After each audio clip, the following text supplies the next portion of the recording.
Dear distinguished attendees, thank you so much for joining us. On behalf of Professor Kevin Behrens, I want to extend heartfelt gratitude for your participation in this important webinar on scholarly publishing. Today, we would explore the proactive steps that editorial offices are undertaking to foster inclusivity on their platforms. My name is Cornelius Ewusho, a senior lecturer at the Steve Biko Center for Bioethics at the University of Witwatersrand, South Africa. I also serve as a research associate at the Ethics Lab, the University of Cape Town, led by Professor Jentina de Vries. Before I introduce the speakers, let me cover some housekeeping items. The webinar is being recorded, and the reports and the recording from the webinar will be made available on an accredited platform if it is significant enough. We will take your continued participation as consent to record and share any report that may arise from this meeting. We also have an ethics approval for this webinar, and the ethics approval number is M25/05/26.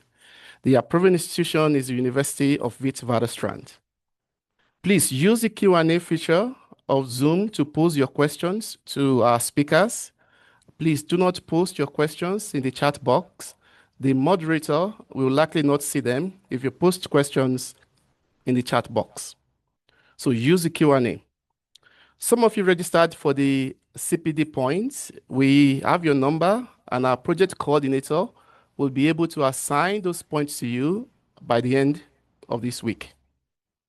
Now to the introduction.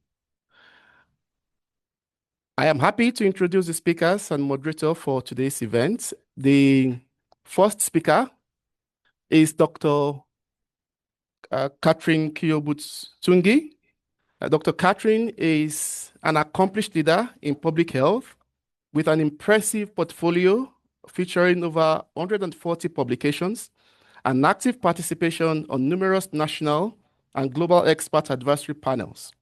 She deeply understands the challenges researchers face in navigating the complex landscape of academic publishing and has taken significant strides as editor-in-chief of PLOS Global Public Health to address these obstacles. In addition to her editorial role, Dr. Catherine serves as the executive director of the African Population and Health Research Center and the co-director of the Consortium for Advanced Research Training in Africa in Nairobi, Kenya. Her expertise as a seasoned epidemiologist focuses on non-communicable diseases and health system strengthening. She has developed and tested innovative service delivery models tailored for resource-limited environments, including urban and slum areas. Driven by a commitment to societal impact, Dr. Catherine is not only dedicated to advancing research, but also to translating that research into tangible benefits for communities. At the African Population and Health Research Center, she has pioneered initiatives that enhance policy engagement and advocacy, ensuring that evidence is effectively integrated into decision-making processes. Dr. Kyobutungi passionately advocates for the potential of research to create meaningful change, reinforcing the vital role it plays in shaping healthier societies. So thank you so much, Dr. Catherine, for agreeing to speak at this webinar. Our next esteemed speaker is none other than Professor Brian Herb, a distinguished researcher and the editor-in-chief of JME Practical Bioethics. He also serves as the co-editor-in-chief of the Journal of Medical Ethics. Professor Brian is not just a bioethicist, he is a philosopher and cognitive scientist whose extensive knowledge and insights influence the field greatly. Currently, he holds the position of Associate Professor of Biomedical Ethics, as well as Associate Professor of Philosophy and Psychology at the National University of Singapore. In addition to these roles, Professor Herb is an integral member of the Artificial Intelligence Institute at the National University of Singapore and a research affiliate with the Euro Oxford Institute at the University of Oxford. His accolades also include being a proud member of the United Kingdom Young Academy, supported by the British Academy and the Royal Society. We are truly fortunate to have Professor Harp with us today, where he will share his invaluable strategies for fostering inclusivity in scholarly publishing as an editor-in-chief of a leading bioethics journal. His insights promises to illuminate the path toward a more equitable and diverse academic landscape. I am also excited to introduce our esteemed moderator for this event. Professor Ambrose Wonka stands as a leading figure in the field of medical genetics worldwide. His remarkable research encompasses critical topics such as sickle cell diseases, the genetics of congenital hearing impairment, and the ethical consideration in human genetics.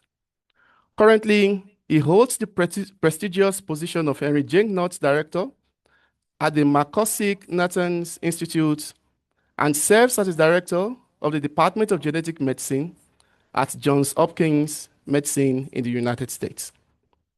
With an impressive portfolio of over 300 publications across prominent academic journals, Professor Wonka has garnered numerous accolades throughout his career. Moreover, his dedication to mentoring countless students and researchers has equipped him with a profound understanding of the challenges faced in the realm of scholarly academic publishing. Dear distinguished attendees, it is evident that Professor Ambrose Wonka is uniquely qualified to guide our discussion today. His wealth of experience and knowledge on making scholarly publishing more inclusive will undoubtedly drive us toward meaningful insights and actions. We are grateful to have you, Professor Wonka. And before proceeding with inviting our moderator, who would then invite the speakers, we also want to take some time to connect with you, our dear esteemed attendees.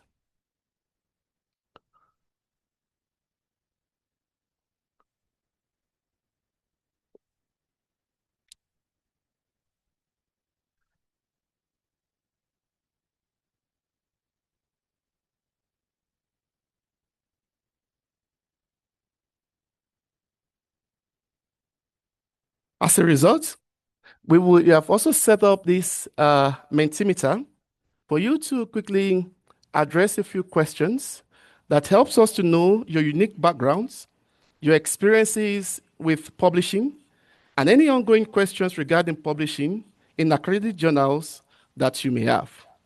These backgrounds and questions are certainly valuable to us.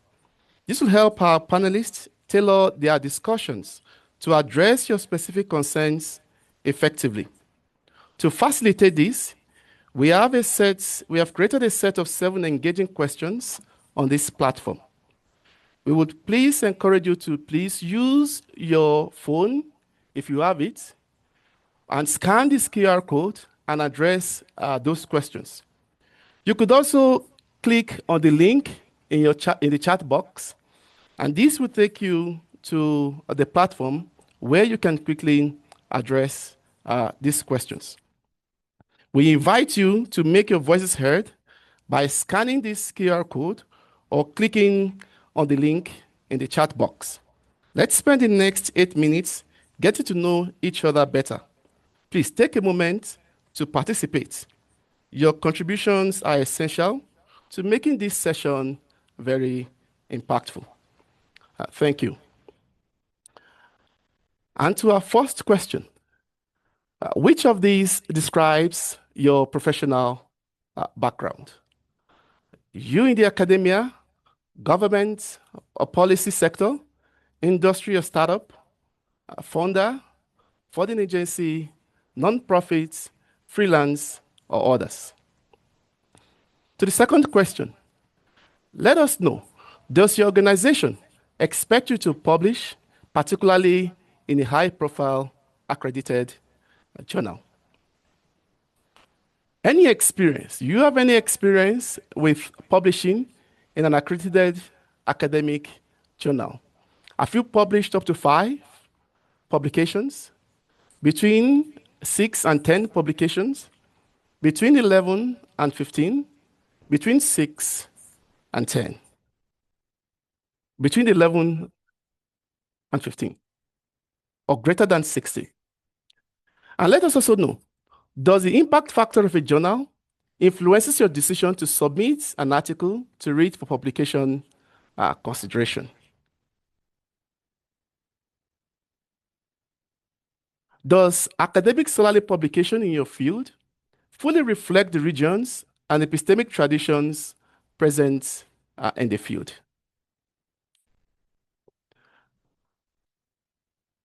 Are journals, including publishers, doing enough to address concerns about underrepresentation in academic publishing? And finally, what is the persistent question you have regarding publishing in accredited journals? Let us know so that our speakers can start addressing some of these questions.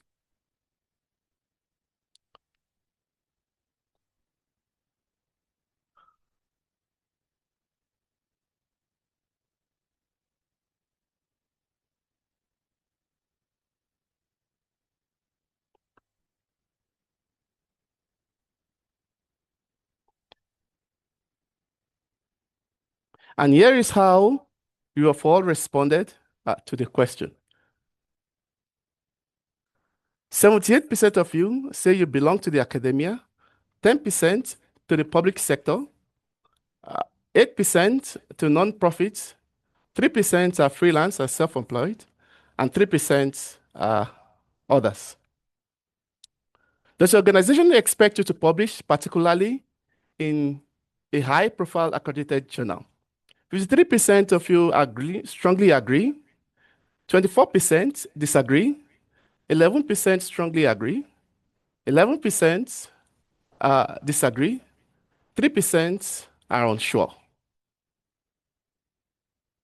Do you have any experience with publishing in accredited academic journal?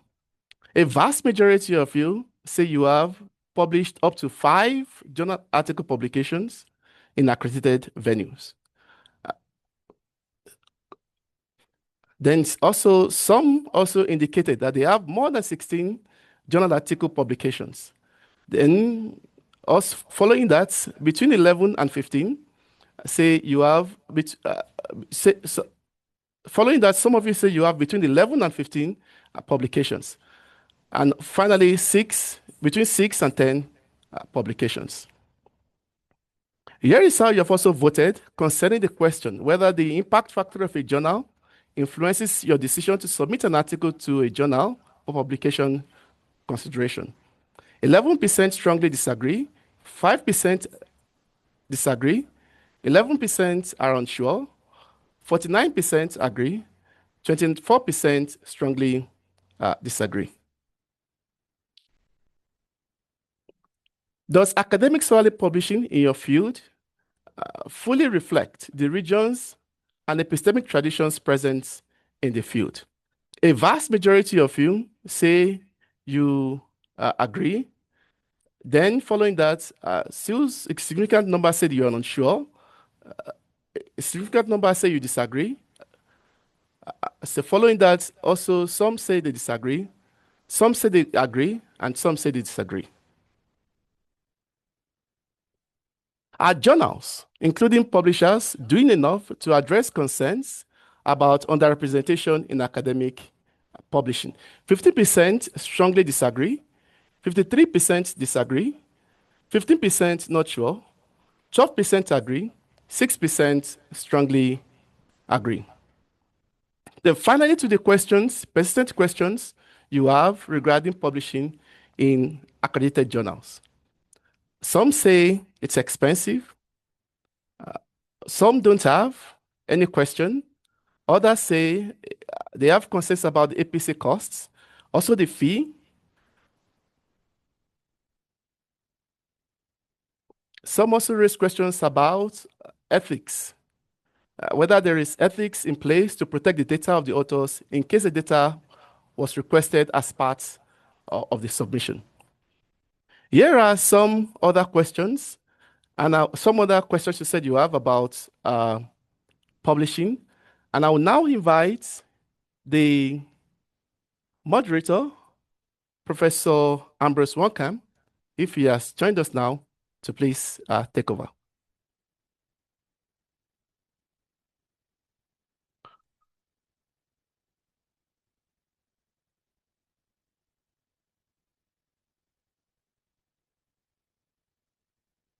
Waiting for Professor Ambrose.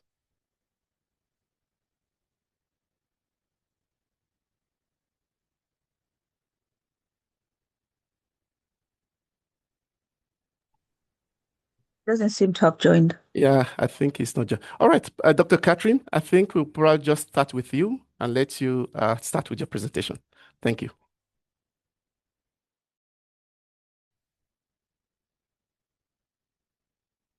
Okay, thanks a lot, Cornelius. Thanks for the invitation, and thanks for the participants for showing up for this webinar.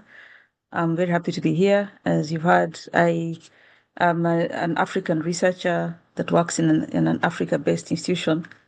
And over the last 4 years, I've been the co-editor-in-chief of PLOS Global Public Health. And so I can relate a lot with some of the responses that have been put in Mentimeter, having been there on the receiving end of journals, trying to publish, and then, of course, with the common challenges around APCs and publication costs and all that. And so I will share my perspectives based on our last 4 years in PLOS Global Public Health. We just celebrated our 4th anniversary. PLOS GPH was launched in October 2021. And I think most of you remember that 2021, around that time, we're sort of transitioning out of the COVID-19 pandemic. But then, of course, there had been some other actions in the background to set up the journal. So this was a brand new journal, and myself and Madhu Kapai, whom some of you may know, were the first co-editor-in-chiefs for PLOS Global Public Health. Madhu has since stepped down, and we are in the hunt for a new co-editor-in-chief. And so it's been a journey of 4 years of learning and of trying to fulfill a certain vision of what academic publishing should be, especially in a field like global health. So I'll share my slides and hope that later we shall have a chance to engage and respond to some questions, especially some of those that were put in the chat as far as the concerns people may have regarding academic publishing. I hope my slides are visible. Yes, they are. Thank you. Yes. Okay. So this is a presentation that I have done with my colleague. Julia Robinson is the executive editor of PLOS Global Public Health. And so she's the one who does the day-to-day running of the journal. Myself as editor-in-chief, or when I was co-editor-in-chief with Madhu Pai, we just are responsible for strategy and for other things, but we're not really involved in the day-to-day running. So it's a very important partnership between ourselves as editors-in-chiefs together with the executive editor to ensure that we are sort of aligned and our visions are similar and that we are trying to achieve something and we're sort of pulling in the same direction. So I framed this presentation as editors as allies. And from the perspective of inclusivity, from a perspective of equity, especially in a field like global health, we see ourselves as allies within the community and allies in the sense that we sort of occupy a position of privilege. And therefore, we are trying to see how we can use that position of privilege, not just as editors in chief, but also in our day jobs. My day job is not to be the chief of PLOS GPH, that in our day job, we occupy certain positions. And therefore, we felt that actually editors have a responsibility to shape journals and make them the kind of journals that they want them to be. So we see our role as, of course, editors, but also as allies. And of course, PLOS Global Public Health has a huge editorial board. And so we expect members of the editorial board also to play the role of allies when it comes to academic publishing. So the first question that one would ask is, at that time when PLOS GPH was being set up, did we need a new global health journal? Or do we still need a new global health journal? Because we know that academic publishing has exploded over the last few years. I think right now there are about, I don't know, maybe about 50,000 journals, and the number of academic journals keeps on increasing every year. And we know that the number of papers also being published has exploded exponentially. And I think as of 3 years ago, there were about 5 million papers that were published in 1 year. And that was a 1 million number increase from the previous year. So you have to ask yourself, do we or did we need a new global health journal? And the answer, of course, if the answer had been no, then there would be no PLOS GPH, but the answer was yes. And part of the reason why PLOS Global Public Health was set up, it was set up in a certain context, because as I've said, it was launched in 2021 October, and the context in which this journal was launched, for those of you who remember, if you've been part of these debates, you may remember or not, but it was in the context of the COVID-19 pandemic. And then, of course, we know that in 2020 and part of 2021, the Black Lives Matter movement was very prominent. And the Black Lives Matter movement, in a way, sort of collided with another movement, which was perhaps not as prominent and was given a lot of prominence by the Black Lives Matter movement, and that was the Decolonize Global Health. So Decolonize Global Health was this thing which was happening, and then COVID happened, Black Lives Matter happened, and then of course there was the Women in Global Health movement. So there were a lot of movements happening, and they sort of collided at around the same time at the height of the COVID-19 pandemic, to sort of lift the veil on global health practice and the global health as a field. And it was clear that global health has a power and privilege problem. And this power and privilege problem is manifest in different ways. It is manifest in lack of diversity, equity, and inclusion, in global health positions, in global health decision-making spaces, in global health where decisions are based, but also in who makes decisions, who's at the table, and for who makes decisions and for who.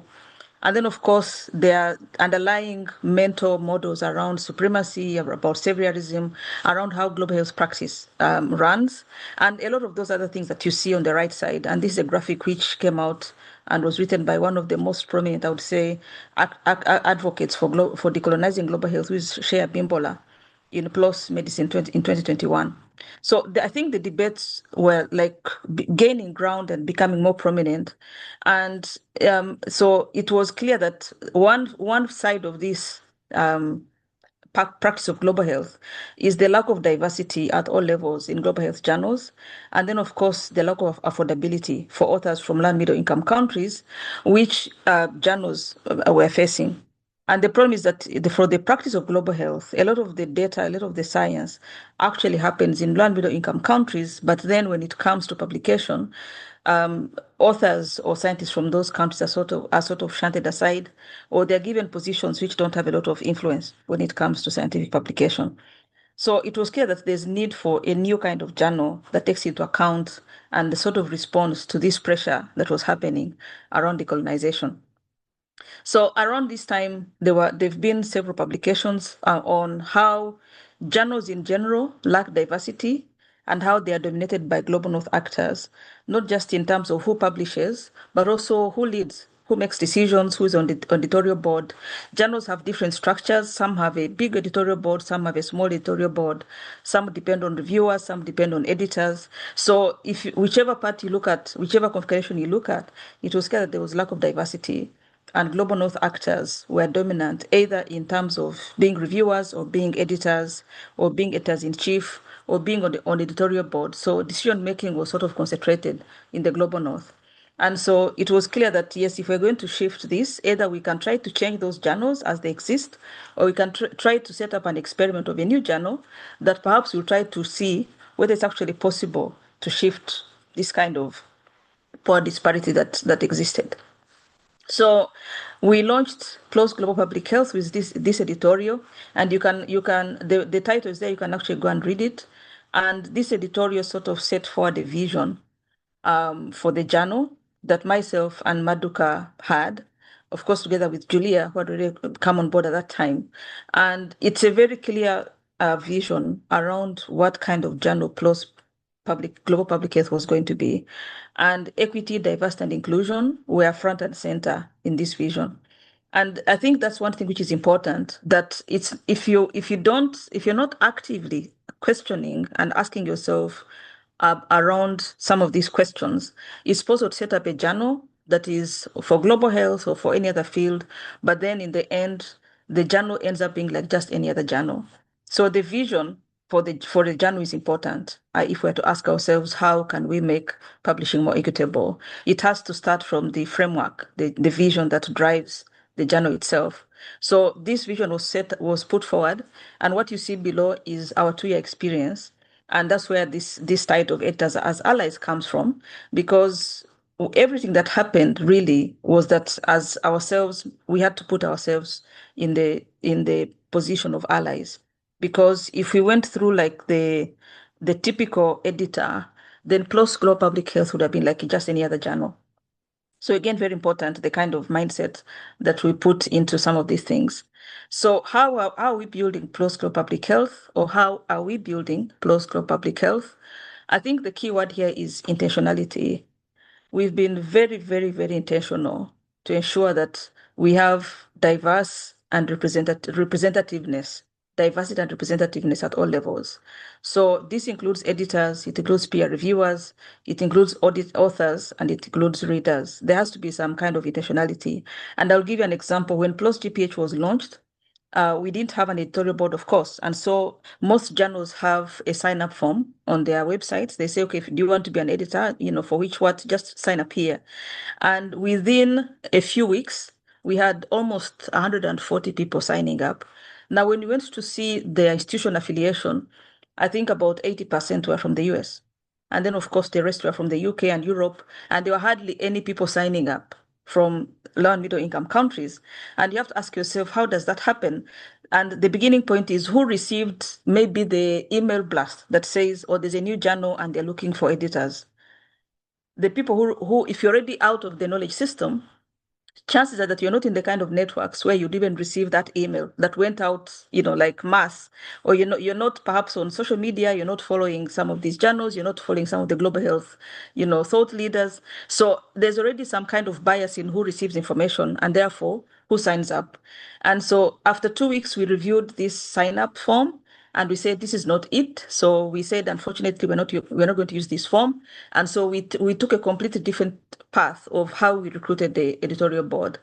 And we used networking, we used snowballing, we used like all our networks to say, please, we are looking for a diverse editorial board. And as a result, that's how we ended up with one of the most diverse editorial boards that exist, currently in publishing. So if you do business as usual, then you get business as usual. If you don't change the status quo, then you get status quo. So that was an early lesson in the process.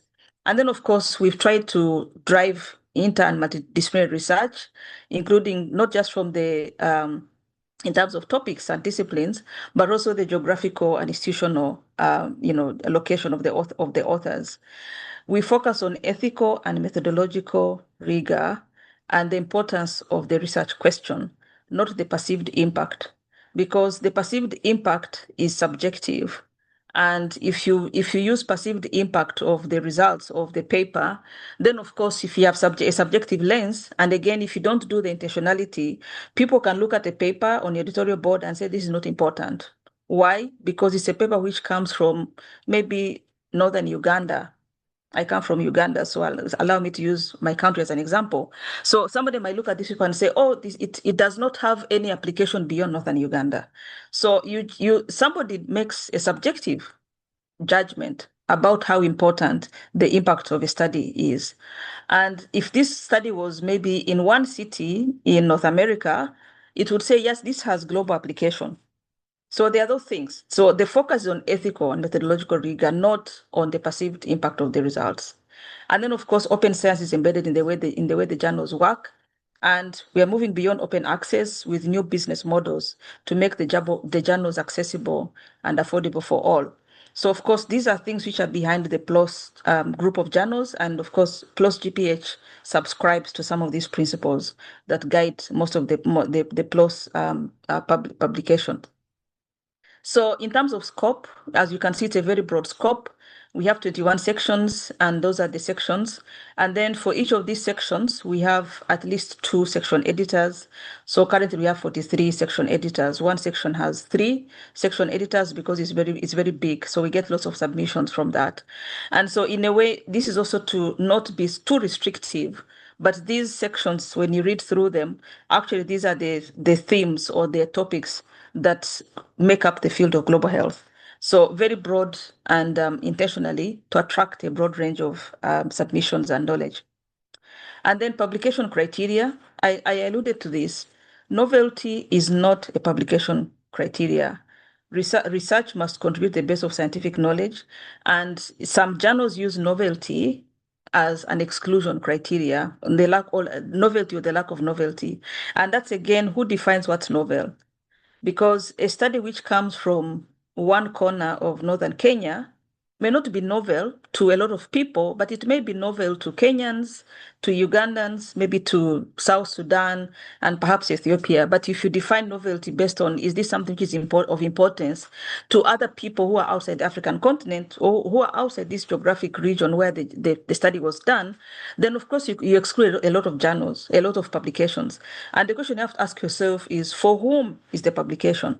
Because if somebody publishes a paper from one district or one region in northern Kenya, that study is likely to have a lot of impact for the decision makers, either in that geography or the surrounding geographies or for the country of Kenya.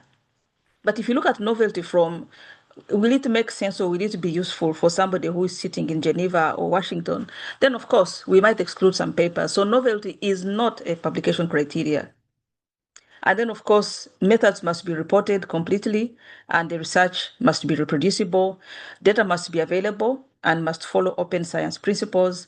And then, of course, the research must be original and must adhere to strict methods and ethics criteria. So a lot of actually the challenges that we have when it comes to some rejections, they have to do with lack of adherence to ethics criteria. Some people submit papers where the ethics, like a paper trail, is not very clear. And once you submit a paper and you don't submit, for instance, the ethics approval number or the ethics approval later, sometimes it's very difficult to get this paper published because at the end of the day, we have to check to ensure that the papers adhere to some of these strict criteria. And then how is it going? It's been now 4 years, as I've said. This slide is from June. I didn't get time to update with the current number, and I didn't want to make a mistake. But we have more than 3,500 publications in a 4-year period. June was about 3.5 years. Now we're at the 4-year mark. So we are close to 4,000, because we publish about 80 papers per month. And we have had submissions from 160 countries. If you're counting, this is almost all the countries in the world. There are a few countries where we've not received any submissions. And then, of course, we've published from 113 countries. And we currently have an editorial board that has more than 600 members. And they come from 81 countries. And more than half actually from the Global South. And the journal currently is indexed in many places. So it's in PubMed, it's in Scopus, and it's in Web of Science. And a few months ago, the journal actually got an impact factor. It's not publicized because PLOS subscribes to some other principles where we don't put too much premium on impact factor, but the impact factor is there. If you're interested, you can find it. And so this is the feedback from the communities. And again, as I said, for me as a co-editor-in-chief, it's very important to identify some kind of community. We don't see them, we can't put faces to it, but we are there for a certain community. And while this community is not well defined, we are there for the community. And I go back to the question of allies. So we actually get feedback from communities in different ways. Sometimes it's sort of surveys, maybe webinars like this, but also we have a way in which we engage with the section editors as well as the academic editors, the 600 people that I talked about, and so we're able to get some kind of feedback. First, this was from earlier on to whether the journal is important, but then also we also continuously get feedback about how the journal is doing and areas that we can make where we can make better. So this was a study. So when I talk about a diverse editorial board, it's not because I'm making things up, but this was a study that from about 2 years ago that actually analyzed the editorial boards of 43 journals and found PLOS GPH to have the highest diversity index, along with global mental health. And it scored this maximum geographical diversity scores. So we have diversity in terms of gender, we have diversity in terms of geographical location, we have diversity in terms of institution affiliation. And of course, there are limits to diversity in terms of academic experience. So it's hard to become an academic editor unless you have a certain number of papers. But from that perspective, if you look at mid-career, senior career, we also have very good diversity from that. And so we are walking the talk, and we are happy that this was something which was done by somebody else, and they sort of validated all the hard work that had gone into putting into place this very diverse editorial board. So what are the 10 things that editors and journals can do to be better allies? One, of course, is diversification of editorial boards. There's something that it communicates if your editorial board is coming from different parts of the world, and your editorial board are the ones which are communicating about the journal, or if they receive your paper, if you have this diversity, there's something that it does in terms of addressing issues of bias, in terms of understanding the context, in terms of that whole question of novelty. So diversification is very important. If you have an editorial board from one part of the world, then of course how they allocate papers, how they review papers, how they accept or reject papers is informed by their lens, the lens in which they see the world. And so diversification makes it possible to do that. And then, of course, tackle the paywall problem for low and middle income countries and ensure open access to all research. So PLOS GPH, like all PLOS journals, subscribes to the gold access model where papers are made accessible in perpetuity. But then, of course, there's a question of APCs, who pays, and it has a differentiated model that ensures that, for instance, authors from the so-called Research for Life countries, there are mechanisms for exemptions or reduced APCs. But then, of course, there's also another layer of differentiation that even though you're from a Research for Life country, if you come from a well-established, reputable institution which receives, for instance, grants and all that, then, of course, the exemptions don't apply automatically. And you can also come from a high-income country, but you come from a university or an institution which doesn't have a lot of money, a lot of resources, doesn't receive grants. So there's some kind of differentiation. But of course, at the end of the day, most of the exemptions happen for authors that come from Research for Life countries, which are largely low and middle income countries. And then, of course, this is what I'm talking about. If you go on the website for PLOS, generally you'll find this statement about publication fees. So we apply different business models to ensure that that there's equitable open access. So even though there are some exemptions, PLOS is still a business, it has to make money. So there's a lot of scenarios and a lot of modeling that goes behind the scenes to ensure that those who can pay and are able to pay will pay, and those who are not able to pay, can be exempted. And then check who we are platforming and commit to genuine diversity of authors. We do a lot of measurement. What gets measured gets done. We do a lot of measurement. Every time we meet with the executive editor, we are looking at numbers. And so, for instance, we track where the submissions coming from and where the publications coming from. And you can see on this map, Ethiopia is right up there, close to North America. But then of course, you can see that how the rest of Africa is doing, how the rest of Asia is doing. And then, of course, there are some countries where we've not received any single paper or we've not published any single paper. So we track this. And now once you track, you can see some patterns and you say, okay, what do you do about these patterns? Are the patterns changing? Are they the same? Is there something we can do to intervene to change these patterns? But for now, this is what we've been able to achieve over the last 4 years. And we can see that it's not amazing, but it's not terrible. I think we're doing well when it comes to geographical equity. In Africa, you can see where most of the gaps are, and those are in the French-speaking countries. So that's still a huge challenge when it comes to language diversity. We also check some of the things. This is some of the latest information that we have around who is submitting from where. And so these are the patterns for 2025, over a certain period of time. And we keep tracking some of these things. And then if we see that submissions from a certain region are slacking down, then we say, okay, what is happening there? And then we try to put in place some mechanisms to increase submissions from this. But the key thing is we check who we are platforming, and then we commit to genuine diversity. And then we intentionally seek out and commission articles from Black, Indigenous, and people of color experts, especially people from the Global South, Indigenous scholars and individuals and activists with lived experience. So as editors-in-chief, we have some leverage when it comes to some types of publications. So there's something we call front matter, things like opinion, things like commentaries, things like editorials. Those are things that we have control over. And so we are very intentional about seeking out and commissioning articles from underrepresented authors. And then, of course, we explicitly discourage paracute research. So we've taken a stand, we inform, we check, and we enforce. One of the commonest problems that we have is getting a paper from, done in South Africa, and then you find all the authors are based at the London School of Hygiene and Tropical Medicine. That will not fly. And the editorial board is aware, and the academic editors, when they see this kind of paper, one of the things they write is, please, really, this paper was done in Zambia, where the Zambian authors. So we are very, very intentional about discouraging paracute research. And one of the commonest reasons for rejecting some papers is if we cannot get a diverse authorship in some of them. Of course, it may end up being tokenistic, because you're sort of forcing people to include authors when the paper is already written, but at least maybe hopefully in future, then they won't wait until they're being forced to include authors from different things, from different parts of the world, especially authors from which the data was collected or from where the study was done. And then, of course, we support authorship models that are inclusive, equitable, and self-reflexive. We subscribe to this whole thing about reflexivity, and so we encourage authors to actually be self-reflexive when they publish papers, because even though you are a researcher from a low and middle income country, you still have some kind of privilege, and you still have some kind of position that you occupy that can shape how you do your data, how you analyze, whether you're biased, and all that. So we support this kind of approach.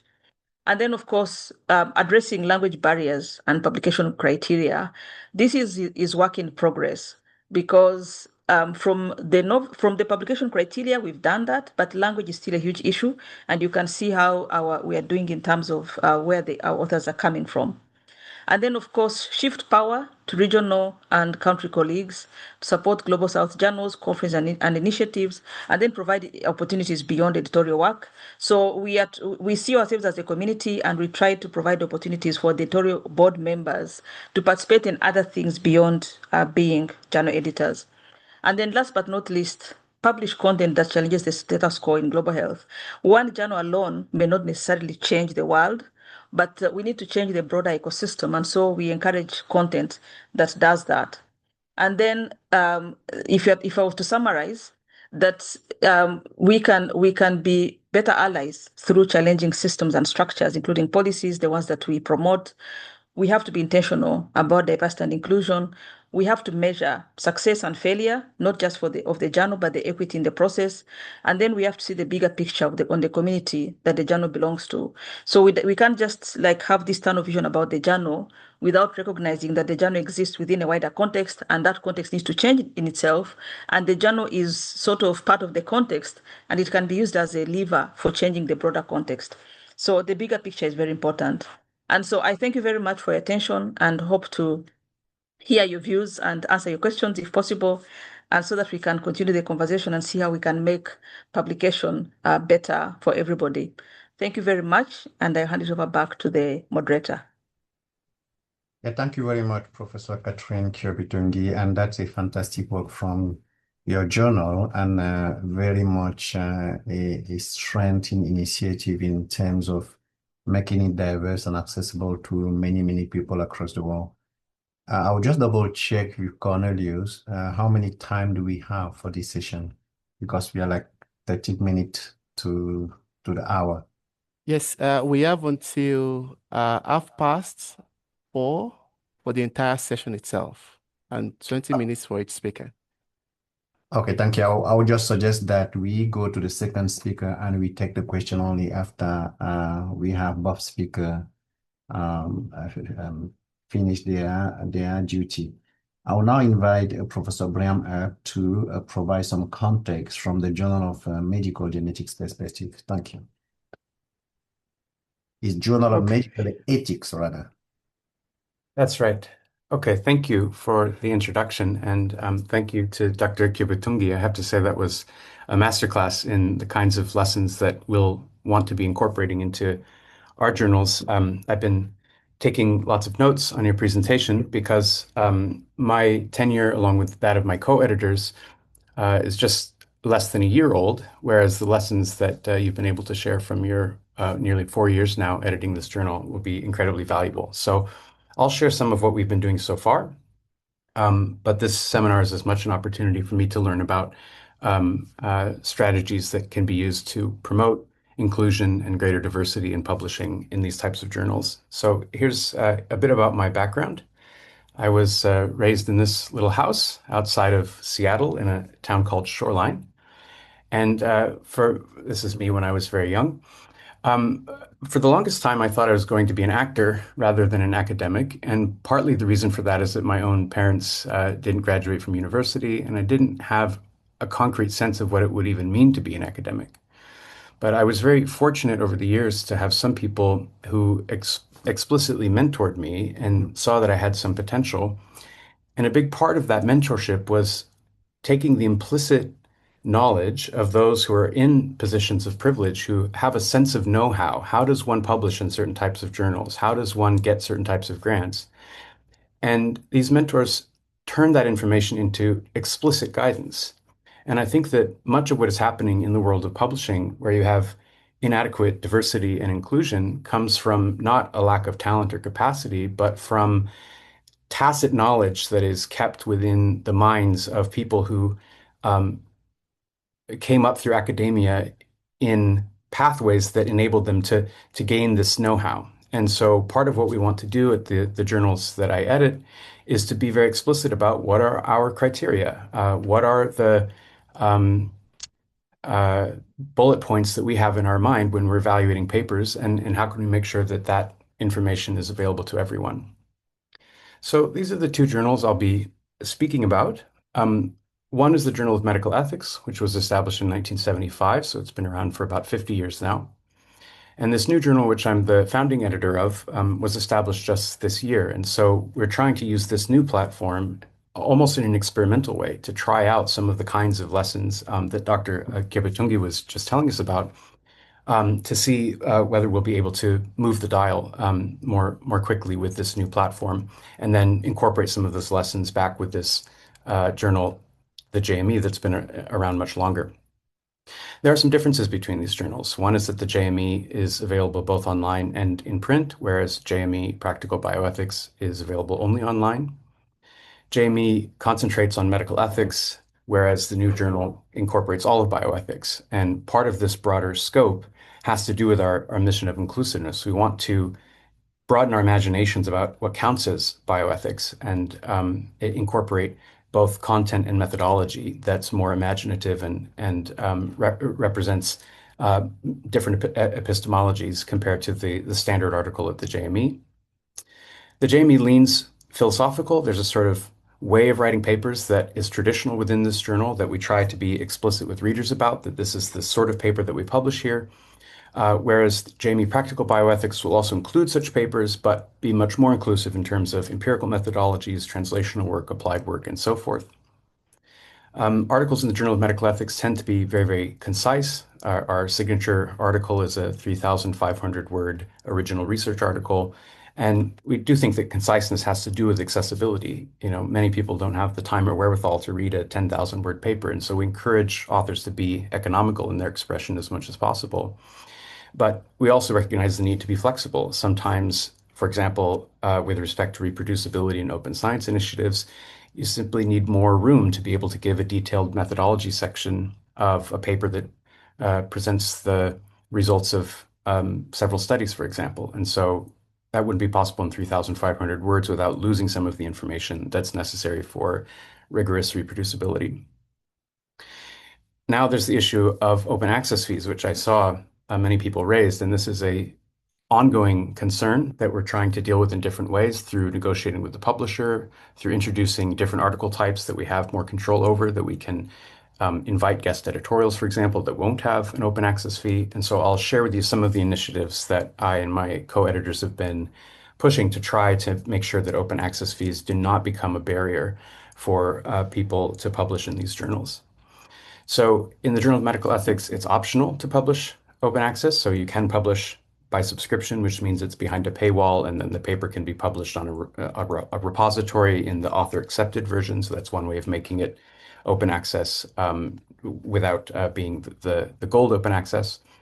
The open access model is a requirement of the new journal. So all material is published open access. Now this has two implications. One is that in terms of accessibility, everything that's published in this journal is available to everyone in the world without any kind of subscription or fee or paywall or anything like that. So that's very advantageous for readers, and we hope that that will increase the visibility of work to readers all around the world. On the other hand, that means that for standard research articles, there is a requirement to then pay an open access fee unless you fall under one of the various exemptions. So authors from what are characterized as low-income countries by the World Bank, there's no open access fee at all. It's waived entirely. There are other sorts of discounts and so forth that we've been working with the publisher to provide. I saw a question earlier about impact factor, which matters to many people. In fact, here in Singapore, where I'm currently based, the university is really pushing us to make sure that we're submitting journals that have strong impact factors. And there's much that can be said about this, of course. The metricization of scholarship is something that can be concerning in many ways. Although, again, as the previous speaker mentioned, sometimes we really do need to be measuring things, and that keeps us accountable to whether we're making progress on the right kinds of metrics. So whether impact factor is the kind of metric we should be foregrounding, that's a real conversation worth having. The new journal, because it's just been established, of course, doesn't have an impact factor. And so that's something that we care about when we're thinking about inviting people to submit to the journal. How do we make sure it's something that will add value to their scholarly career, even though it doesn't yet have an impact factor as a new journal? Finally, as I mentioned, I'll come back to some distinctive article types that we have that should enable the new journal to platform work from a wider set of voices and more diverse backgrounds. So here's the structure. How do these two journals relate to each other? Well, at the Journal of Medical Ethics, my co-editors are Professor Lucy Frith and Professor Ariane Shavisi, who, it has to be said, are the first two women to be editors-in-chief of the Journal of Medical Ethics here in the year of 2025. So it's been 50 years that this journal has been edited exclusively by men. And so on the one hand, we're very proud that we have more gender diversity among our editorial team, but it's also overdue. Then I'm the co-editor of the Journal of Medical Ethics and the editor-in-chief of JME Practical Bioethics, but I have two deputy editors with whom I work very closely. So these are the deputy editors-in-chief, Professor Stomu Sawai from the University of Hiroshima in Japan, and Professor Tenzin Wangmo, who is currently based at the University of Basel in Switzerland. Now, we have different sets of associate editors, so we want to keep these journals as distinct in terms of their profiles and decision-making and so forth as we can. They should each have their own personality and purpose. I'm sort of the linking bridge between the two journals, which allows for some degree of coordination, which is useful. But there's some other distinctions I want to highlight. One is these regional editors, which we've appointed at JME Practical Bioethics, and I'll go into that in some detail because this is part of our active attempt to make sure that we are not just concentrated in a few countries in the global north and then hope that some people will send us some submissions from elsewhere, but we're trying to build active networks with people who have that sort of regional knowledge, networking, and ability to give advice both to us and to authors within their sphere of influence. And we have two entirely separate advisory boards. This new advisory board at JME Practical Bioethics, we've been very deliberate about ensuring that there is geographic and other forms of diversity, and we'll be updating our advisory board at the Journal of Medical Ethics over the coming months. There's a shared assistant editor whose role is very important and has to do with accessibility and inclusivity, as I'll mention in just a moment. We also have a shared blog platform, the JME Forum, which is between the two journals. And we have one main publisher contact named Alice Shuttleworth, who's at the BMJ, which is the publisher that publishes both of these journals. Okay, so I'll just make a few points about article types. The first is that there are several in common, with the main difference being that there are more flexible word counts at the new journal, partly because it's an online-only journal, and that means that we aren't limited by printed pages, which is obviously advantageous in some respects. There are some articles that exist only in one or the other, so these are examples of them. I'm going to just flag a couple of these. If you look at the right-hand side, there's a correspondence category, which we've introduced with the new journal, which has no article processing charge. These include short correspondences up to 500 words. We have a dedicated editor whose job is to try to seek out diverse contributions for this category, particularly given that there's no barrier in terms of cost, and also for people who are coming up in the field and who are practicing their scholarship and want to give a try at getting an article that will be published and have its own DOI, but maybe don't have the wherewithal yet or the experience to publish a longer piece. We hope that students, young up-and-coming researchers, and so forth will also make use of this category. And so we'll have an editorial coming out soon describing how this correspondence category is something we want to actively use as a platform for engagement. We'll also have these state of the field reviews, where the idea here is that somebody who's very senior and well known for working on a particular topic will be responsible for mentoring a younger co-author, or perhaps a co-author with some other form of underrepresentation, who will work together then to write what should be an authoritative review of some area of bioethics. And these should be very highly cited pieces, so those citations are not, needed by the senior author, but they will very much help the career of the junior author. And so we're trying to find these partnerships where there's active mentorship built into the very way that we commission these types of articles. These articles will be largely commissioned and therefore won't have an article processing charge for that reason. Finally, we have a practical resource category, and this is, again, part of our vision to try to open up what counts as useful scholarship. Not everything has to be an academic article that's written in the usual format. There are all sorts of things that we can contribute to one another's scholarship, to the community, to practice, and so forth. These could be methodological guides, these could be teaching materials, these could be annotated data sets, and so forth. So we want to be really creative about what counts as a useful contribution to the scholarly community, so that we can, again, be hearing from more voices and also just reimagine what a publication really is and what it can be. I want to highlight that all of these article types have no article processing charge. I'm now working with the publisher to determine whether we can have either a waiver or a discount or different pricings for these other categories of the short report and some of these practical resource papers. And so we'll have updates about that once we've worked out the details with the publisher. This is an ongoing conversation. So these 12 regional editors are split up in these very crude categories, which broadly reflect the different vast regions of the globe. And I'll just want to introduce you to some of our regional editors whom we've recruited.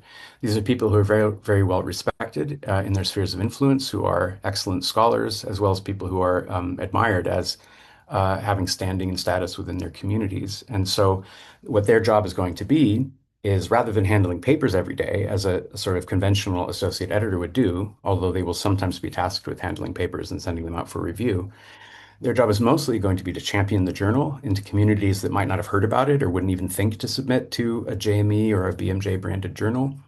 Their job is to try to identify and cultivate talent among people who have the wherewithal to submit good work, but just don't have the connection to do so or the information to do so.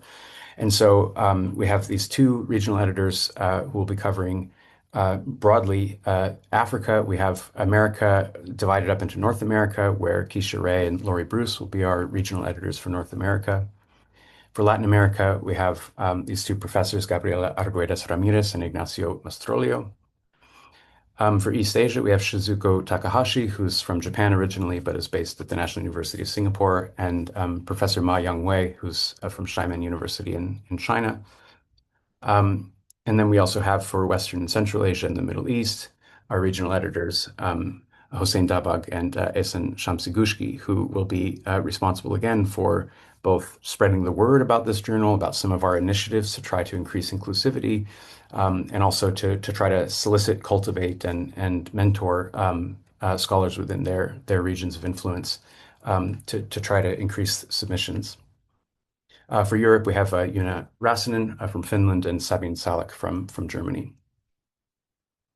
So the idea for the regional editor role is that many times when people make an effort to increase diversity in some respect, what it often entails in practice is putting a lot of extra work on somebody who's both trying to get their own scholarship out, but now has all these additional obligations to try to foster diversity because of their positionality. And that can lead to an unfairness where they're double taxed with the kinds of contributions that they're now expected to make to a journal. And so what we've tried to do in crafting this role is to make sure that there's recognition of value and status. So the regional editor role is as prominent on the website as, an associate editor of a more typical role, but that rather than saying you should be handling papers all the time and championing the journal in your networks and doing all these other things, we've tried to make it a distinctive role that contributes to the journal in terms of precisely bringing in new voices and then advising on key issues. So that will be sometimes papers where they'll have the expertise, they'll serve as the handling editor, that will be involved giving feedback on how the journal is doing in terms of its outreach efforts and so forth. And so we're very proud to be working with our regional editors who will serve this distinctive role. I've just now been talking with my deputy editors about introducing something we want to call dispatches in global bioethics. And the idea here is that these regional editors can also be having their ear to the ground about what are the main bioethical issues that are relevant within each regional area. So that it isn't just what are the topics that happen to be prominent within dominant Western media, for example, but rather what matters in different parts of Asia, what matters in different parts of Africa, what's happening in South America, what happens in North America. I mean, each of these regions has got distinctive considerations that the whole world should know about, and there should be a way to summarize and bring those together in a sort of a digest. And so we'll have the regional editors collecting regionally important information, each contributing a few paragraphs. We'll edit this together into something that will be kind of an overview of what are the live issues all around the world. And then they'll, of course, be authors on this sort of editorial or perspective piece that we'll put out, which will contribute to their publications as well. And the other thing I just wanted to highlight here, I think a lot of people put regional in quotation marks, and what they mean is regional means, the global South, or regional means non-Western, whereas the Western world is the hub of all the activity. We've been very intentional about trying to make sure that we have representation from really all parts of the globe, and to think of every area as regional in some sense, and we need to make sure that that's treated equitably rather than implicitly privileging some parts of the world over others. I want to call attention to an assistant editor. So we created this role. This involved a lot of negotiation with the publishers because we wanted to make sure that we had somebody who would be actively working on inclusivity initiatives, but who would also be properly compensated for that. So we had to negotiate for a larger stipend in our budget to be able to make sure that Shalom is able to do the careful work that she can do, while not being taken advantage of, essentially. Although, of course, for all of us editors, as was mentioned previously, this isn't our day job. Essentially, we're volunteering, although we may get some little stipend that's more of a token of appreciation than it is covering for the time. But for Shalom, partly what she's going to do is look at papers that have promise, but that if we were to send them directly out for peer review, we think it's very likely the reviewers would, either because they're not familiar with the background methodology, or the language isn't where it needs to be in terms of clarity of expression or whatever it might be, that she's going to help try to get some of these papers by giving initial pre-peer review feedback to the authors. She's just an excellent philosopher and a bioethicist with a PhD from the Australian National University. She's now based here at the National University of Singapore. And she's going to do close reading to really help some authors get their work to a level where when they send it out for review, it has its best chance of being successful, among various other initiatives that she'll be involved with to try to increase inclusivity at the two journals. We also have a dedicated editor, as I mentioned, Timothy Daly, who will be our correspondence editor. He actually has substantive subject area knowledge on the category of correspondence letters. And so he's done some history and philosophy of science work on the role of correspondence categories in journals going back throughout history. And so it's really a delight to be able to have him focusing on taking ownership of this category and again using it to create a platform that brings in more voices than you typically hear. So that's Tim Daly. We also have a dedicated editor, Lori Bruce, who is also one of our regional editors from North America, who has a lot of experience in translating bioethical work into policy. And so she'll be, again, helping us creatively imagine what this category is of practical resources that go above and beyond the standard scholarly article so that we can find what's useful to the community, what's going to help scholars and practitioners. So that's Lori Bruce. I mentioned the State of Field review articles, which involve both. Well, I'll add one thing to that. So in addition to this mentorship model, where you have a senior author mentoring a more junior author, and they're co-authoring this area-defining authoritative piece, what's important about this is that often when scholars are getting oriented to an area of research, they have to go find an anthology somewhere. And often these anthologies are very expensive, they're inaccessible, they're out of date. And so what we want to do is collect these over time and collate them and put them in a visible place on the website so that anybody who wants to try to break into scholarship in a certain area can start with an authoritative guide to what are the live debates and how did we get here? What's the history of this topic? But everyone will have access to it because these will be part of our open access model. And so that's another initiative we're proud to start working on. I was recently in Xiamen, China, at the invitation of our regional editor there, Professor Ma Youngwei, and we are working on just sharing explicitly the information with people about how they can improve their chances of successful publication. And so I held a workshop there, and we're planning on holding other workshops around the world, sometimes attached to various conferences and so forth. I'll just wrap up here. The new journal is really interested in methodological pluralism, topic expansion. We also advocate that authors can prepare abstracts or extended summaries in a different language than English to promote discoverability and also accessibility within the regions of the world where the work is most pertinent. And again, building on the theme from the previous speaker, all of this is consonant with having high standards around reproducibility, around open science practices, and so forth, because we're both wanting to expand the conversation and to keep standards really high.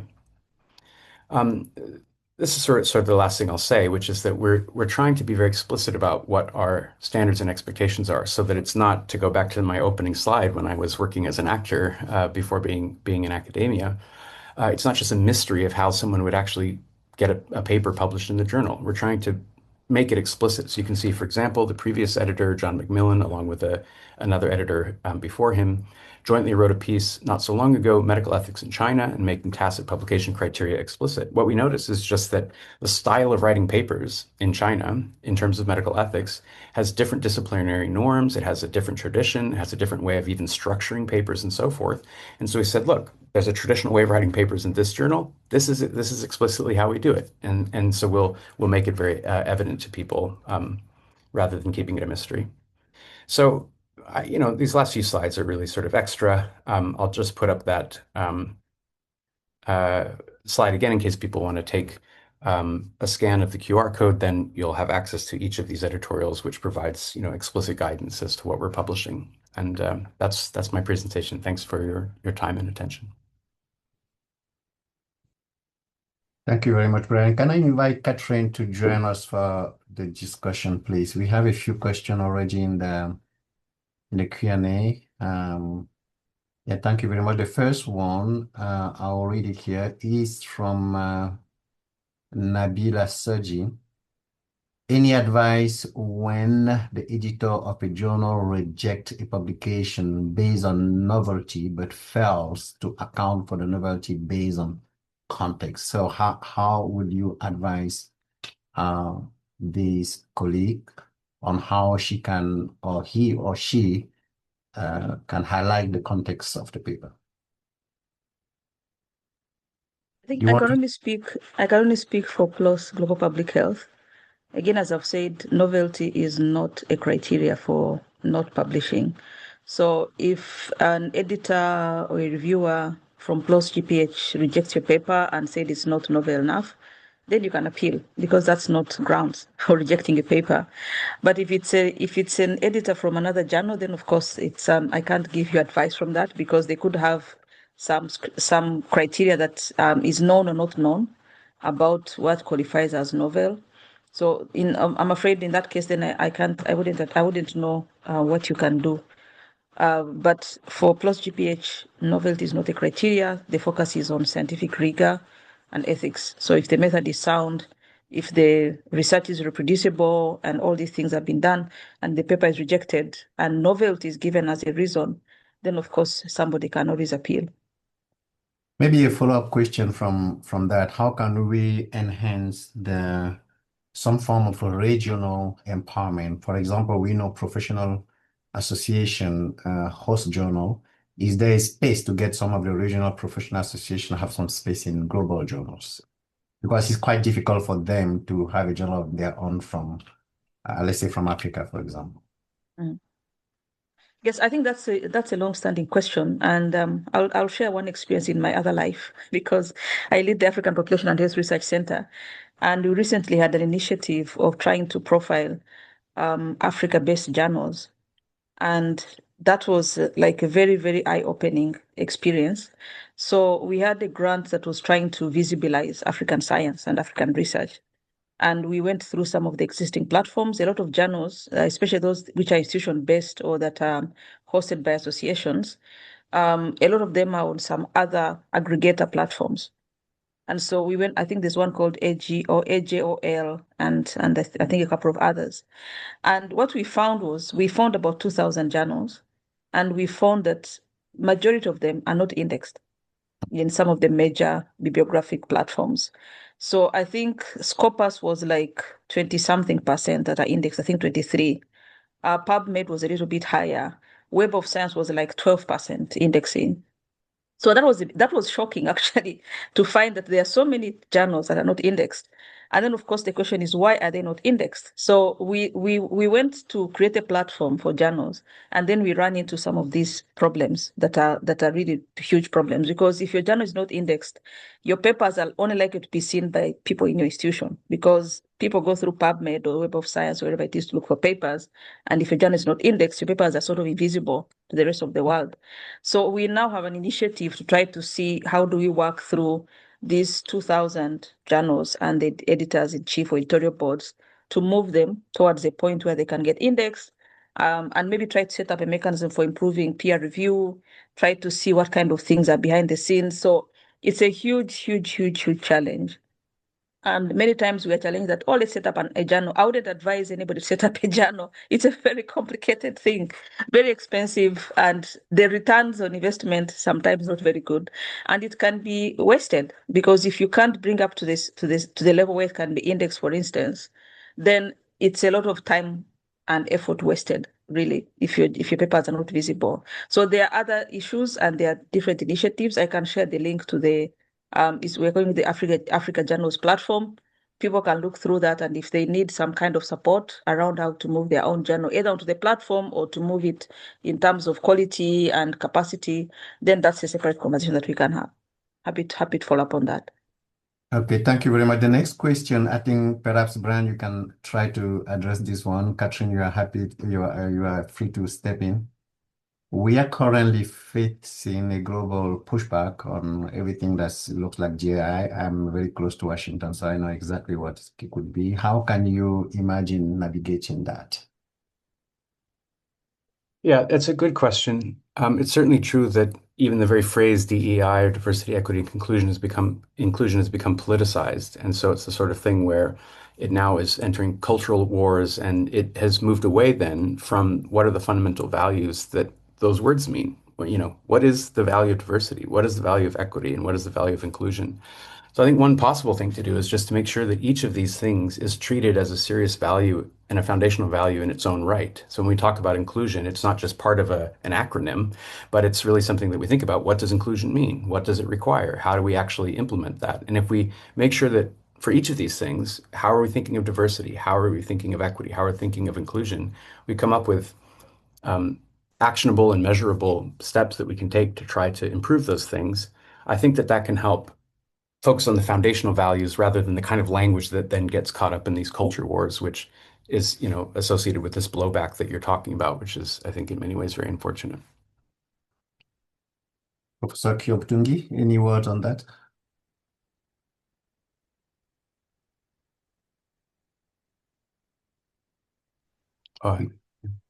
Sorry.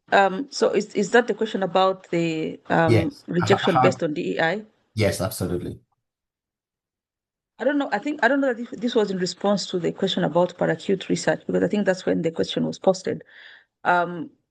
If we get a paper on Ghana and all the authors there's no Ghanaian author there, and we push back and the authors refuse, then of course we reject it. And there's nothing much we can do about it, because we are very explicit about paracute research. And if the authors don't see the point, then I don't think maybe PLOS GPH is the home for their paper. They can find another journal which doesn't mind about such things. So we do push back and most authors comply. But again, as I've said, it's tokenistic, because if you bring in Ghanaian authors at the end of a paper to meet submission criteria, that's not really true partnership. But again, I think it's a lesson for the future. So other than that, yeah, I mean, it's what it is. So we cannot compromise on paracute research. We'll just advise the person to find a different home for their paper. Okay, thank you very much. I'll perhaps keep a few questions and move to the next one.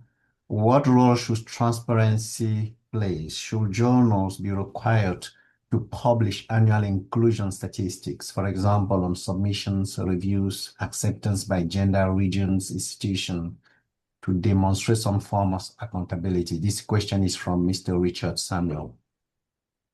Brian? It's a good question. I mean, we're starting to gather some of these sorts of statistics, and we're trying to look at them diachronically over the history of the journal. And now that we're the new editors, we're just in place. We're trying to figure out where do we stand? What are we contributing to? So I think the first thing is we want to find out what these statistics are. And I'm certainly open to the idea that making them public creates an accountability mechanism, which certainly increases the incentive then to try to make sure that you're taking active steps to address discrepancies that are not justified. Professor Kyobitungi? Yes, I don't know if when you say journal, journal is a loaded term, because there's us who are there, editors in chief. We play a certain role, but behind that there's a whole machinery, and the machinery includes people in communications, in business, in what, so the ethics. There's a whole machinery behind what you see. And that machinery sometimes has certain rules and principles, and they have their own strategy, and they have a lot of things. So it may be easy for me to say that PLOS GPH should publish this, but if PLOS says no, we're not publishing them, then there's not much I can do to make them do it. I think it would be great to do that, but I think what we can do is advocate. And then, of course, where I sit, I can publish those things, but not necessarily that the journal is publishing them. It could be an editorial that is within my control, and I can decide to publish some of those things. It could be an opinion or a commentary. But when you say journals should be forced, again, there's a whole machinery behind what you see. And I think forcing may be too much to expect. What is within my power is to make this information available through other means. Like, for instance, we published this 2 years later. There was this analysis which was done and was published in 2023. Those are things which we can do and encourage. I'm not sure about forcing, whether you actually get anywhere trying to force PLOS to publish some of these things. Okay, thank you very much. I think there's a question from a young mind. The name is Peter Evie. He's asking about mentoring. I'm passionate about systematic research. Does this platform give room to mentor young minds who wants to build and do exploits in the area of research? How does the journal do to empower people who are not really yet in academia but will be watching the trajectory of academics career? Well, I could speak to a couple of the things that we're trying to do to make journal publishing accessible to those who don't yet have a long trajectory of doing scholarship. So one is the correspondence section, which I mentioned. So preliminary ideas, short arguments, and so forth, for somebody who's trying their hand at scholarship can be submitted through that mechanism. In terms of mentorship, I mentioned the state of the field reviews, which are meant to be quite systemic. And the idea is that we want to deliberately pair up people who are really leaders in the field and say that it's a criterion of our considering their piece that they actively mentor somebody who's more junior and show them the ropes. And so that's one of the features we've built into that particular article type. So we're looking for ways to, at the very least, incentivize, if not require, mentorship of some sort. Yeah, thank you very much, Brian. I think Cornelius, I will invite you to share your screen for additional questions that are not appearing in the Q&A in front of me, please. Yes, Prof, I can do that. So first of all, we want to thank all our distinguished attendees. Over 100 of you joined this particular session, and about 41 of you also responded to the questions we set up in the Mentimeter. A significant part of the question are about APC and article processing charges. The speakers already addressed some of those questions, but there are also other important concerns which I think the speakers have not really dealt with, but maybe this will be an opportunity to raise those questions. For example, there is a question about elitism and what the editors-in-chief are doing to address that. So this question says, isn't the culture of publishing in accredited journals creating and reinforcing elitism? And then what are the editors-in-chief doing with regard to this? And if this, in fact, really exists in the first place? I don't know if Dr. Catherine or Professor Brian wants to go first.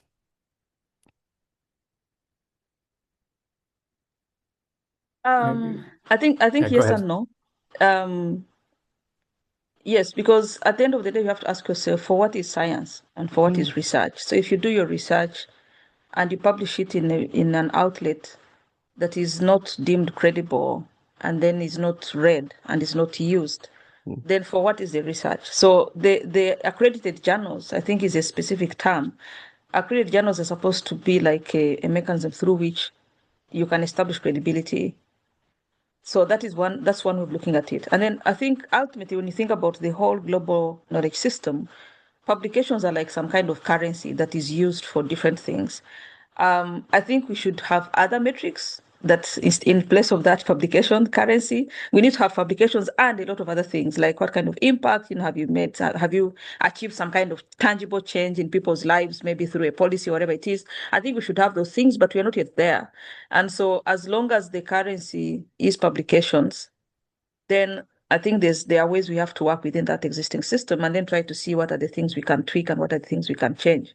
So I don't think it necessarily enforces elitism. Actually, models like FLOSS-GPH are trying to create a much more equitable playing field and sort of remove the dominance of elitism from one part of the world to another. So that's why I said there are two sides to the coin. But broadly, there are lots of issues with the publication system, and I don't think we have time to unpack those. Yeah. And so for now, we are trying to fix a broken system and hope that after that, then now we can aspire to like having much more, significant reform in what constitutes knowledge and all these things. Yeah. Excellent. Thank you so much, Dr. Catherine. I don't know if Professor Brian also wants to say anything about this. Well, I agree with what you just said. I think that the ideal is that if there's something like status or reputation, it should track underlying values that matter, which means it should track reliable research that's been well vetted, and so forth. Oftentimes, what reputation tracks is somebody's subjective judgment that something is sufficiently novel or important, rather than the quality of the research, which is why I think the initiative at PLS and Global Health to ensure that novelty is not a criterion can be one corrective to that. Similarly, at the JME Practical Bioethics, we focus on methodological rigor rather than on some subjective judgment about whether we think it's novel enough. So we have a similar type of philosophy there.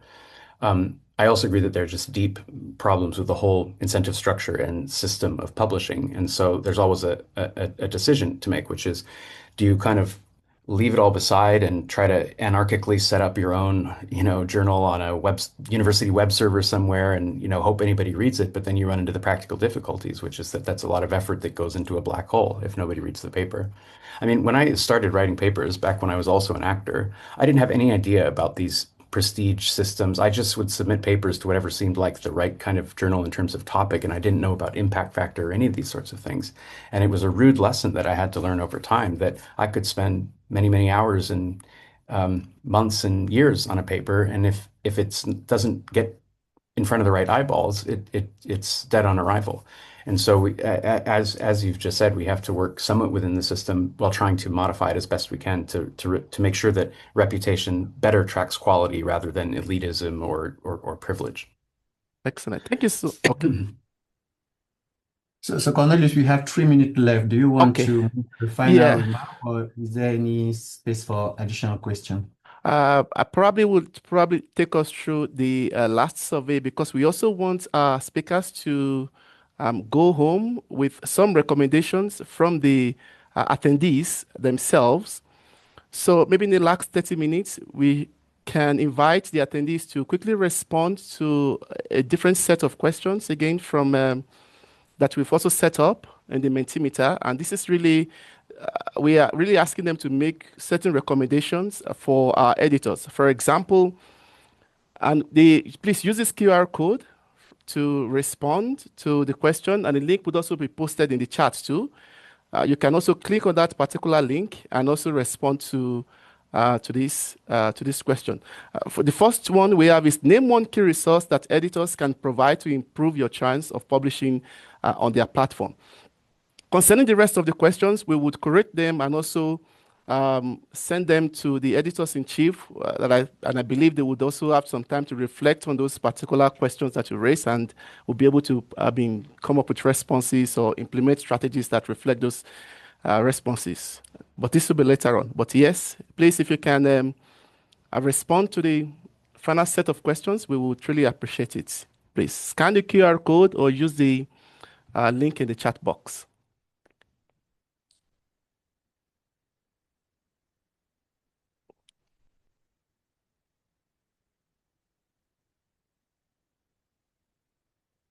So there are concerns about, yes, use the, so limited desk rejection, guidelines, flexible article. Please provide your recommendations for our speakers.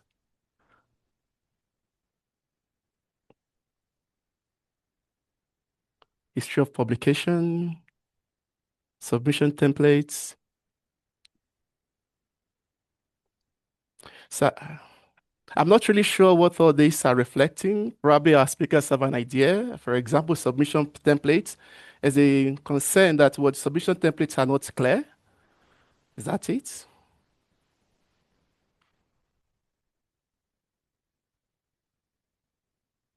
Limited desk rejection. Does Dr. Catherine want to speak on some of these points that they are raising? Yes, I think what I'll talk about is guidelines. And we have lots and lots and lots of guidelines. The question is, sometimes they're not like all there. You have to click here, then go there, then go there. But we try as much as possible to improve the user experience when it comes to submissions. What I would say is that if people have challenges, it's good to say, I did a submission and this was the problem I had. There's always an email that these things are sent to. So if there are a critical mass of people who complain about certain things, then we can examine and try to see how to improve that. Yes, article length. I think I've seen from Brian, they are they're very generous. But for PLOS GPH, what we're trying to do is also to increase number of formats. But there are things which are really limited. Opinions have a certain length, and commentaries have a certain length. So I think more than length, I think it's different formats. So we're now including perspective, essays. That is perhaps much more useful than trying to negotiate around article length, because again, remember that engine behind is very hard to move, because they've done all the mathematics and the finance and the projections. So if you start negotiating for article length, you're not likely to go anywhere. But we can negotiate for different formats of articles, and then we sort of broaden the things people can do. One thing about limited desk rejection I want to weigh in on is that, one thing that's really frustrating, and I've experienced this many times as an author, is you submit a piece, it goes under review maybe for 6 months or something, and then you get a rejection after the 6 months where you've just been sitting on the paper, you haven't been able to send it anywhere else. Maybe you're a junior author and you really needed that paper for going up for a job or something like that. Yeah. And so what we try to do at the JME is to very quick desk rejects if we think that the paper really doesn't have any chance of being published so that we don't waste the person's time. But there are two caveats to this. One is that we say, if we can give an immediate desk reject with an invitation to resubmit, and so this is what we've started doing now, where we identify some key problem. Maybe it's twice as long as it needs to be to make the point it's trying to make, for example, and we'll desk reject with that comment attached, and we'll say you're welcome to resubmit this later if you can bring it down to a certain word limit, for example, or if you can really emphasize, what the thesis is. So we're trying to give quick feedback to authors so we don't waste their time. So I just want to make clear that desk rejects can be useful for authors because we're not wasting their time, but they need to be done where you actually give some feedback. Otherwise, it's just like, well, okay, so you rejected my paper, but why? I didn't get any reviews, I didn't get any information. So we're trying to tackle that by giving short but timely feedback.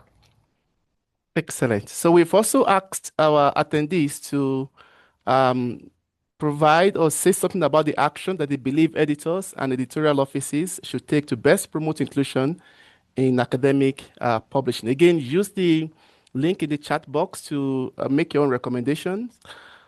So there is some are saying they want more transparent decisions. Is it the case that some decisions are not exactly transparent, or do they have concerns about this? Diverse global boards. Okay, for example, the global health example, plus global health example, transparency decisions. Does Professor Brian want to say anything about transparency in the decision-making process? Okay. Well, so the first thing that I did when we started both at both journals actually is we created some internal policies so that we have clarity and the associate editors have clarity about what are our criteria. So we tried to formalize it for ourselves internally so that we're not just going down to somebody's gut feeling about a paper, but we can refer and say, this is why we include this paper, this is why we exclude. And then the next thing we did, once we were happy with our internal policies, we immediately wrote an editorial to externalize that policy. So we have coming out, I think, in our next issue, maybe next week, we're going to have at both journals an editorial that says, this is precisely what our criteria are. This is why we sometimes reject papers. This is what we're looking for. And so we think transparency is important. But the first thing is we had to get clear for ourselves what our criteria were. And that was an internal process that took some time. Excellent. So I would also maybe one final word from Dr. Catherine, then we can also close this session. Yes, I think one final word is I'll make a pitch for Close GPH. We see it as a journal for a certain community. We see it as a journal that is committed to diversity, equity, and inclusion. And so try your luck. If you have a nice paper with rigor in terms of methodology, put it in there and see how it goes. I've really read some papers that almost made me shed tears because I knew that if Close GPH wasn't there as a journal, this paper would never see the light of day.